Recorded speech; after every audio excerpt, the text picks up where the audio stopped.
A very good morning to everyone. This is your paper 1 again, and now you are with Navneet Kaur, and here we will discuss our next article, that is conservation theorem for total energy of the system of particle. Previously we have studied about the conservation theorem for system of particles, for linear momentum, for angular momentum, and for center of mass also. Now we will discuss the very last article of this topic, that is conservation theorem for total energy of the system of particles. देखो इसमें आपके पास statement क्या है, statement लिखोगे सबसे पहले आप इसकी। अब हमने कंजर्वेशन थ्योरम निकालनी है टोटल एनर्जी के लिए, और लेकिन ये सिंगल पार्टिकल नहीं है, ये क्या है, सिस्टम ऑफ पार्टिकल्स है। तो इसकी स्टेटमेंट क्या है, this theorem states that if the external forces are derivable from a scalar potential function. वो कह रहे हैं अगर आपके पास एक्सटर्नल फोर्सेस जो हैं वो डिराइव कर सकते हैं स्केलर पोटेंशियल फंक्शन से। पोटेंशियल फंक्शन आपको पहले भी बताया था, ग्रेडियंट ऑफ वी जैसे आपने निकाला था। और जो internal forces are central forces, और जो इंटरनल फोर्सेस हैं वो सेंट्रल फोर्सेस हैं, इसका मतलब वो ओबे कर रहे हैं स्ट्रॉन्ग लॉ ऑफ मोशन को and reaction, action and reaction, वो strong law of action and reaction को ओबे कर रहे हैं। Then sum of the kinetic energy, total energy की बात हो रही है, इसका मतलब मैकेनिकल एनर्जी की बात होगी।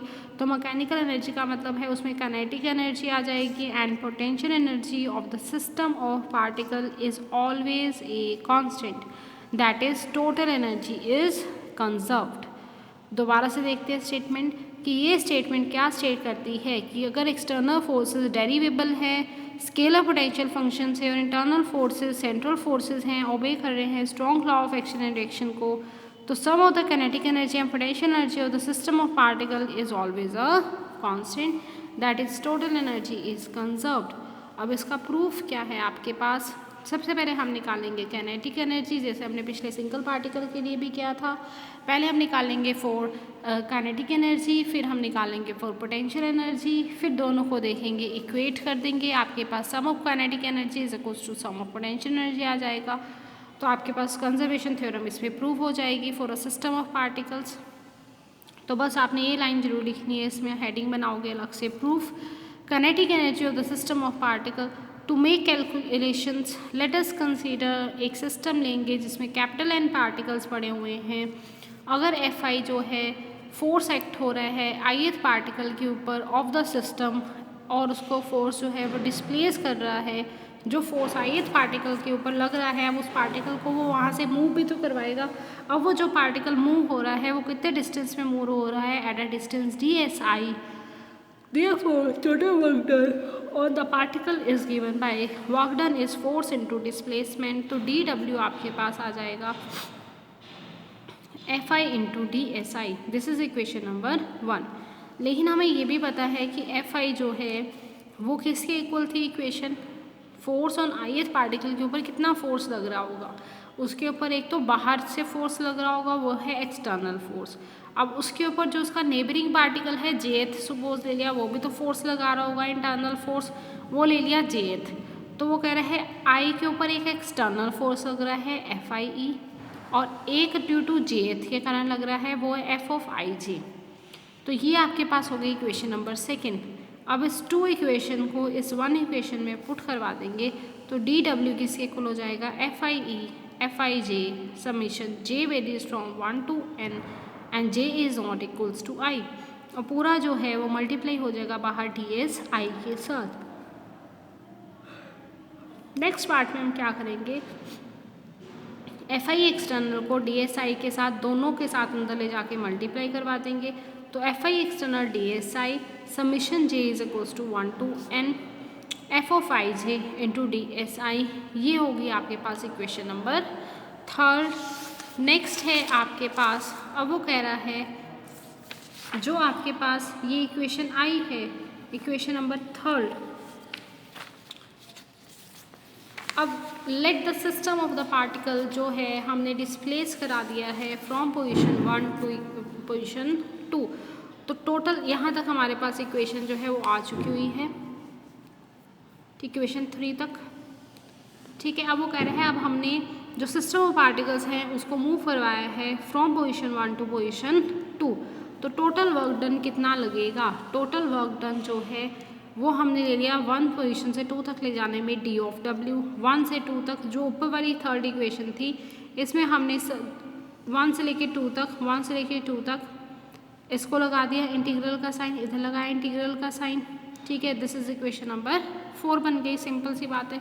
टोटल वर्क डन लगा दिया 1 से 2 तक और समीशन का साइन लगा दिया जितने भी पार्टिकल्स हैं। वो कह रहे हैं the internal force F of I J do not cause any displacement as these are the forces of action and reaction. वो कह रहे हैं ये जो है आपके पास ये कोई भी फोर्स जो है do not cause any, internal force जो है वो बहुत ज़्यादा कम लग रहा है, वो कोई डिस्प्लेसमेंट नहीं अकर कर रहा, इसलिए एज दी जो लग रहा है वो कह रहे हैं ओबे कर रहा था न्यूटन्स लॉ को, एक्शन एंड रिएक्शन को। मतलब फोर्स इक्वल एंड अपोजिट लग रहा है तो वो कैंसिल कर रहा है उसके इफेक्ट को। इसका मतलब 1 से 2 तक summation J is equals to 1 to capital N F of I J D S किसके इक्वल हो जाएगा आपके पास यहाँ पर D S I is equals to 0 के। इंटरनल फोर्सेस वो कह रहे हैं वो क्या लग रहे हैं, वो हैं 0। तो फोर्थ इक्वेशन में इस पूरे की वैल्यू जब पुट करवा देंगे तो पूरी 0 ही हो जाएगी। इसका मतलब ये किसके इक्वल बचेगा, सिर्फ इस इक्वेशन के। तो 1 to 2 D W, 1 to 2 F of I external D S I. तो यहाँ से वर्क डन कितना लगा 1 to 2 summation I F of I external किसके इक्वल होगा, by Newton second law forces directly proportional to rate of change of momentum. तो कितना आ जाएगा D P I by D T D S I summation. अब D by D T momentum का formula है mass into velocity D S I summation 1 to 2 M of I बाहर चला जाएगा D B I by D T D S I D T. वो कह रहे हैं मल्टीप्लाई और डिवाइड करवा दो डी टी और डी टी से, मल्टीप्लाई एंड डिवाइड करवा दिया डी टी से। समीशन अभी पता चलेगा क्यों करवाया है 1 to 2 M I D V I by D T. एक तो ये बन गया हमारे पास D V I D T और एक है आपके पास ये position distance upon time taken is velocity V I by D T. तो आपके पास समीशन आई 1 to 2, इसको हम क्या इस फॉर्म में लिख सकते हैं 2 से मल्टीप्लाई 2 से डिवाइड, एम आई 2 से मल्टीप्लाई 2 से डिवाइड करवा दिया तो ये इक्वेशन आ गई। इक्वेशन चेंज नहीं करवाई मैंने, 2 से मल्टीप्लाई एंड डिवाइड करवा दिया। अब 1 to 2 सेम लिखा। डिफ्रेंसिएशन इसको मैंने इस तरह से लिख दिया है half of M I V I square, क्योंकि जब ओपन करेंगे तो यही आएगा इसका डिफ्रेंसिएशन। यहाँ पर साइड पे बताया गया है क्योंकि differentiation of half M I V I square किसके इक्वल होगा, हाफ तो चलेगा चलेगा एम आई वी आई जो है वो 2 वी आई हो जाएगा D V I by D T. तो यही इक्वेशन के इक्वल आ रहा है ना, और ये किसके इक्वल था, इसके इक्वल। तो मैंने वही लिख दिया यहाँ पर half M I V I square का डिफ्रेंसिएशन इस पूरे के इक्वल है। तो इसको इकट्ठा करके मैंने यहाँ लिख दिया डिफ्रेंसिएशन की फॉर्म में समीशन ऑफ आई। तो इधर हाफ आ जाएगा, इधर क्या आएगा M I V I square मैंने रहने दिया। कहाँ से कहाँ तक है लिमिट 1 से 2 तक। डिफ्रेंसिएशन से इंटीग्रेशन कैंसिल हो जाता है तो मैंने यहाँ से कैंसिल कर दिया। तो half M I V I square 1 to 2। ठीक है, यहाँ तक क्लियर है। अब आगे चलेंगे, इसमें क्या है आपके पास समीशन ऑफ। अब ये आपके पास क्या बचा, देखो पीछे फॉर्मूला आ रहा था half M I V I square, तो ये फॉर्मूला आ गया काइनेटिक एनर्जी का। तो इसका मतलब आपके पास summation of I T I 1 to 2 kinetic energy total ले लिए। तो आई पार्टिकल की थी काइनेटिक एनर्जी, अब हमने सबमिशन लगाया हुआ है जितने भी अंदर पार्टिकल्स पड़े हुए कैपिटल एन पार्टिकल्स उन टोटल की काइनेटिक एनर्जी होगी कैपिटल टी के इक्वल 1 to 2। तो वर्क डन इन 1 to 2 कितना आएगा T2 minus T1। This is equation number 5 where T2 is the final kinetic energy and T1 is the initial kinetic energy. So total work done in moving a system from position 1 to position 2 is equal to change in kinetic energy of the system. Total work done कितना लगेगा, किसके equal होगा, change in kinetic energy of the system के। आगे वो कह रहे हैं potential energy of the system of particle. Potential energy of the system of particle is due to its position. Potential energy किस कारण होगा, ड्यू टू इट्स पोजिशन।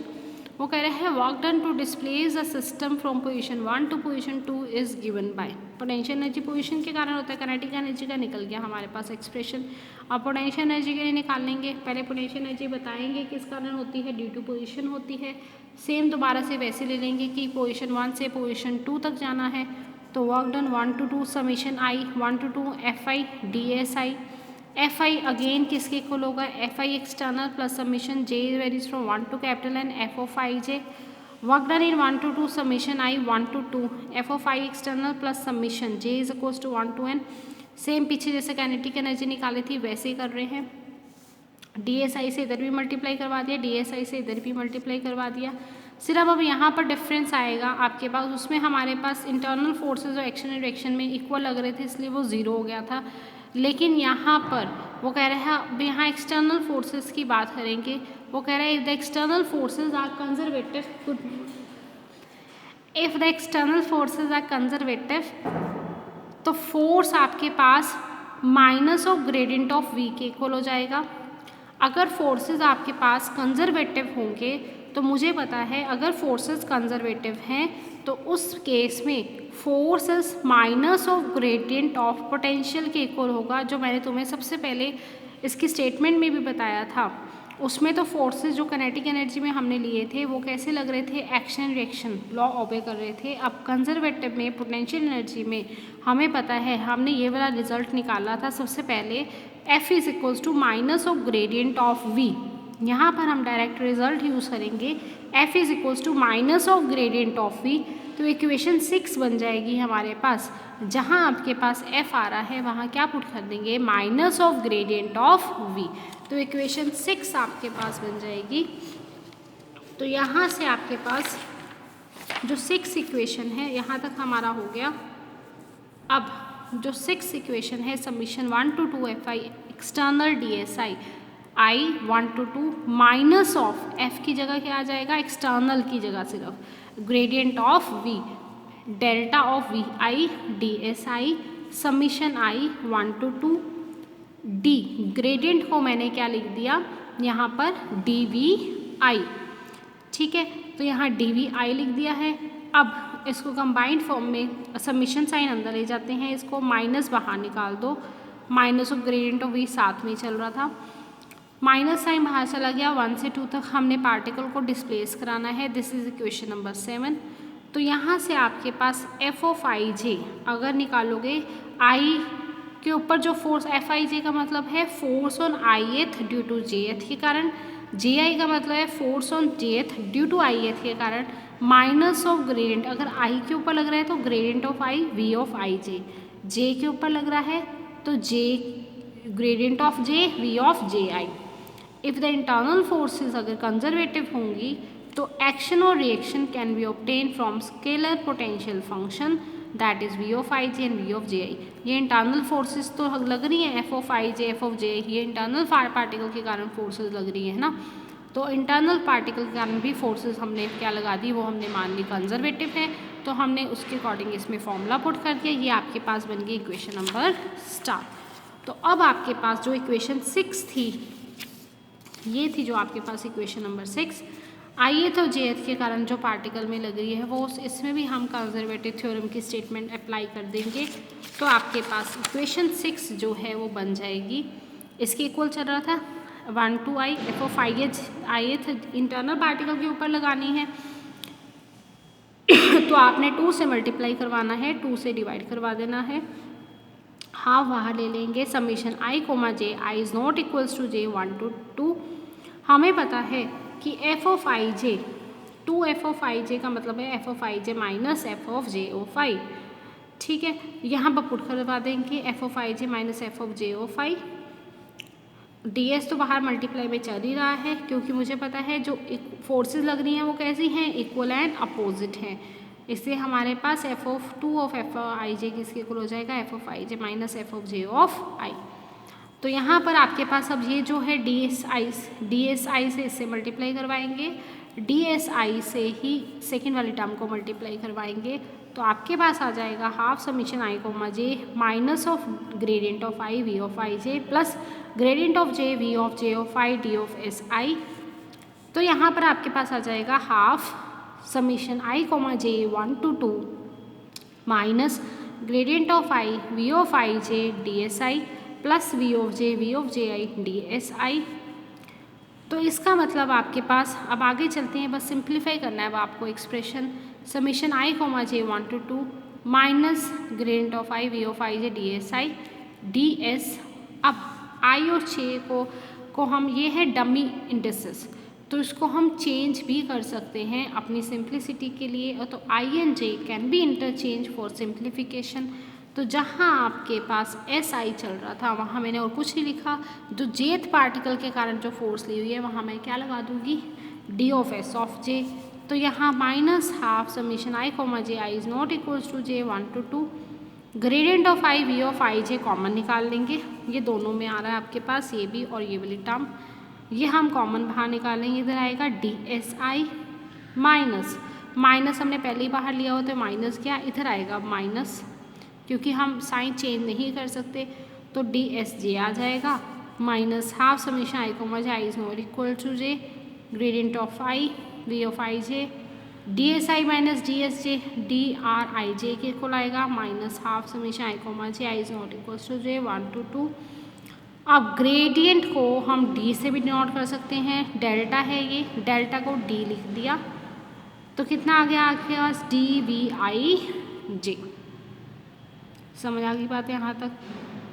तो अब आगे ये क्या कह रहा है, अब minus half summation I comma J V of I J 1 to 2, this is equation number 8। बस एक्सप्रेशन हम सिंप्लीफाई कर रहे हैं इसमें। अब ये आपके पास इक्वेशन नंबर 8 आ गई। नेक्स्ट जो है आपके पास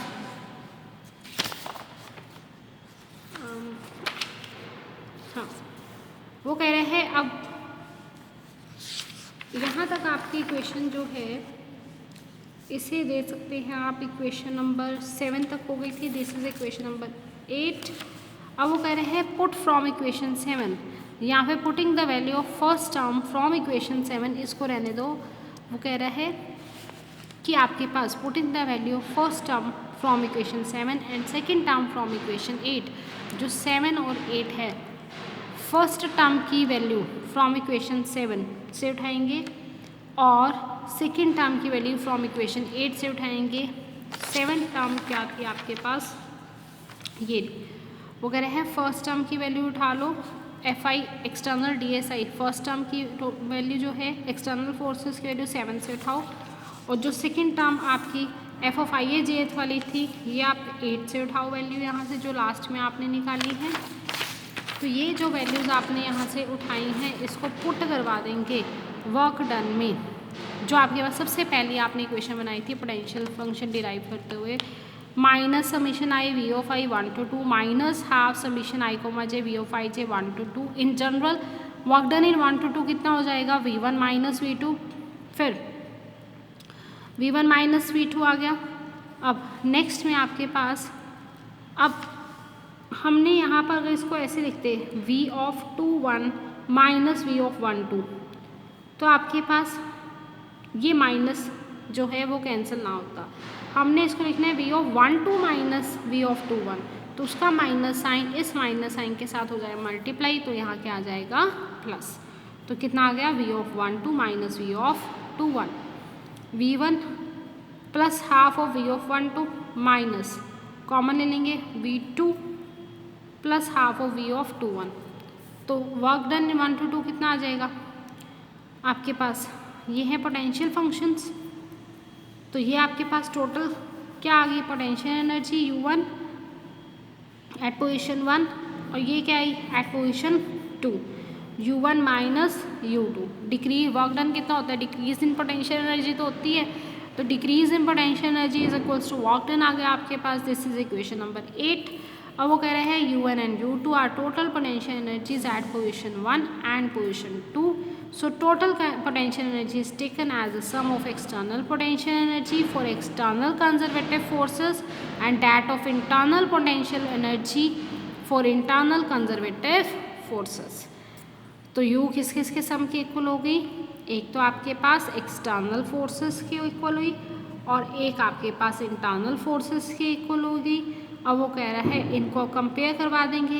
इक्वेशन नंबर 8 एंड 5 इक्वेशन, जो पोटेंशियल काइनेटिक एनर्जी का रिजल्ट आया था, वो जो पोटेंशियल एनर्जी का रिजल्ट आया है T2 minus T1 is equals to U1 minus U2। तो यहाँ से आपके पास U1 plus T1 is equals to U2 plus T2 लिख सकते हैं। इसका मतलब potential energy plus kinetic energy is constant. तो यहाँ से क्या प्रूव होता है कि sum of potential energy and kinetic energy is constant, and ये है आपके पास पोटेंशियल एनर्जी और ये है आपके पास काइनेटिक एनर्जी, ये क्या है आपके पास कांस्टेंट। तो और total energy of the given system of the particle is conserved. तो यहाँ से ये प्रूव होता है, this proves the conservation of energy for the system of particles. तो यहाँ से हमारे पास क्या प्रूव होता है, this proves the conservation of energy of system of particles. तो यहाँ पर ये वाला आर्टिकल जो है आपके पास ख़त्म होता है।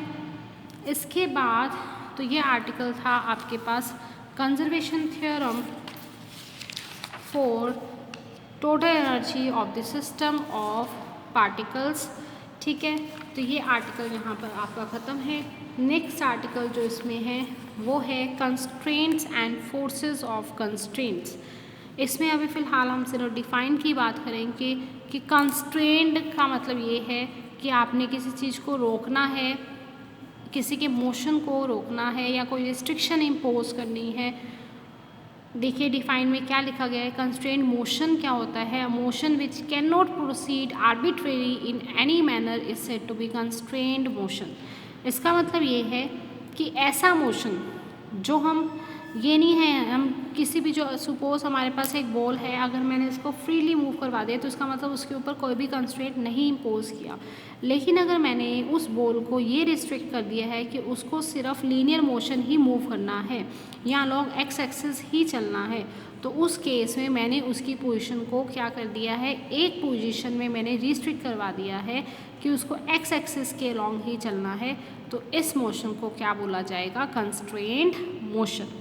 और इसकी डिफाइन आप कैसे लिखोगे, अ motion which can not proceed arbitrary, जिसको आप ऐसे ही नहीं हर एक किसी भी पोजीशन में आप जो है मूव नहीं करवा सकते। A motion which can not proceed arbitrary in any manner is said to be constraint motion. ठीक है, मतलब रिस्ट्रिक्शन इम्पोज होती है उसके मोशन में। Motion along a specified path is the simplest example of constraint motion. जो मैंने आपको भी एग्जाम्पल दे के समझाया कि अगर आपने किसी की मोशन एक स्पेसिफाइड पाथ में फिक्स कर दी है कि इसने एक्स एक्सिस पे मूव करना है या वाई एक्सिस पे मूव करना है, इस मोशन को क्या बोलते हैं, कंस्ट्रेंट मोशन।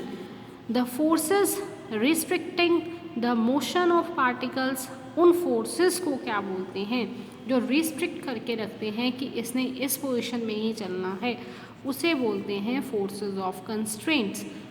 और वो कह रहा है कंस्ट्रेंट्स आर द ज्योमेट्रिकल और kinematical restrictions that are imposed on the position and velocity of the particle of the system.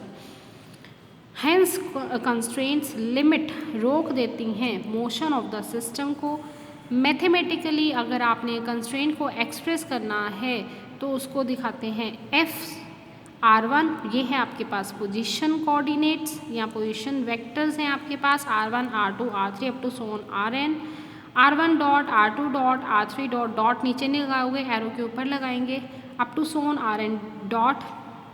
ये हैं आपके पास वेलोसिटी वेक्टर्स। ठीक है, कॉमा टाइम लगा दिया है हमने। तो ये आपके पास पोजीशन वेक्टर्स हैं, ये आपके पास वेलोसिटी वेक्टर्स हैं, जिसमें कितने नंबर ऑफ पार्टिकल्स हैं, capital N number of particles हैं। तो अगर आपके पास डिफाइन आ जाती है, एक्सप्लेन करो कंस्ट्रेंट मोशन क्या होता है या कंस्ट्रेंट फोर्स क्या होता है, तो उसमें आपने ये सारा एक्सप्लेन करना है। फिर आगे आपने इसमें जो है एग्जाम्पल्स एक्सप्लेन करने हैं। इसके एग्जाम्पल जो हैं वो है, सपोज कंस्ट्रेंट मोशन के, a ball rolling on rough surface without slipping. अब ये क्या है, रफ सरफेस के ऊपर चल रही है, वो स्लिप नहीं होगी, वो विदाउट स्लिपिंग। तो हमने उसके क्या लगा दी है, एक ऑब्स्ट्रक्शन लगा दिया ना कि उसने स्लिप नहीं होना, वो क्या चलेगी, रफ सरफेस के ऊपर मूव करेगी। ठीक है, रफ सरफेस। आगे सेकेंड एग्जाम्पल है the constraint on the motion of particles in rigid bodies such that the distance R of I J remain unchange. Rigid bodies वो होती हैं जो मूव नहीं करती, जैसे ये एक मैंने इसको इससे टाई किया हुआ है, मैंने एक स्टोन लिया, उसको टाई कर दिया, यहाँ उसको रोटेट कर रही हूँ स्टोन को, तो इसकी मैंने एक जो रेडियस है वो फिक्स कर दी है स्टोन की, वो ऐसे रोटेट यहाँ करेगा, तो इसका मतलब रिजिड बॉडी है ये एक। तो इस पर भी मैंने इसकी मोशन पे भी क्या लगा दिया है, एक कंस्ट्रेंट इम्पोज कर दिया है। ये इसका सेकेंड एग्जाम्पल है। आगे कह रहे हैं अगर बीड स्लाइड कर रहे हैं on a wire is constraint to move in one dimension only. अगर आपने वायर में बीड्स लगाए हुए हैं तो वो सिर्फ वायर के अंदर ही जाएंगे ना, और कहीं तो ना घूमते रहेंगे, तो उसकी बीड्स की पोजीशन भी आपने क्या कर दी है, रिस्ट्रिक्ट कर दी है।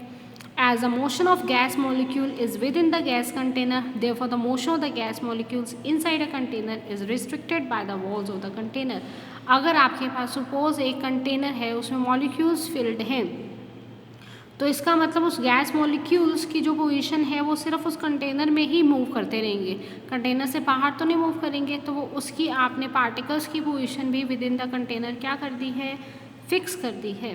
तो ये आपके एग्जांपल्स हैं किसके, कंस्ट्रेंट मोशन के, जो मैंने आपको 4 एग्जांपल्स बताए हैं यहाँ पर। These all examples are important. तो ये सारे एग्जांपल्स आपको लिखने हैं। ये क्वेश्चन आपको कंसेप्चुअल्स में भी आता है कि कंस्ट्रेंट्स क्या होते हैं, समझ आ गई होगी आपको, और फोर्सेस ऑफ कंस्ट्रेंट्स क्या होते हैं, ठीक है, और कंस्ट्रेंट मोशन क्या होता है। नेक्स्ट इसको मैथमेटिकली कैसे रिप्रेजेंट करते हैं, इसी तरह से आपने बताना है। एक पोजीशन वेक्टर लोगे और एक वेलोसिटी वेक्टर्स लेंगे, capital N number of particles लेंगे इसमें, फिर आपने ये एग्जांपल एक्सप्लेन कर देना है इसमें कि आपके पास इस तरह से एग्जांपल है कि बॉल जो है रोल हो रही है रफ सरफेस पे विदाउट स्लिपिंग, और आपके पास जो रिजिड बॉडी है उसका डिस्टेंस फिक्स किया हुआ है, और एक बीट जो है वो वायर में स्लाइड हो रहे हैं, या गैस मॉलिक्यूल्स जो कंटेनर के अंदर मूव कर रहे हैं, हमें पता उस कंटेनर में ही उन्होंने क्या करना है, वाइब्रेट करना है, उससे बाहर नहीं वो निकल सकते, तो उसमें कंटेनर में भी उन गैस मॉलिक्यूल्स की पोजीशन आपने क्या कर दी है, रिस्ट्रिक्ट कर दी है। तो इसका मतलब गैस मॉलिक्यूल्स में क्या कर रहे हैं, वाइब्रेट कर रहे हैं, ठीक है। तो ये था आपका आज तक का article. I hope you understand very well. कोई भी क्वेरीज के लिए आप बच्चे जब मर्जी पूछ सकते हो। Thank you students.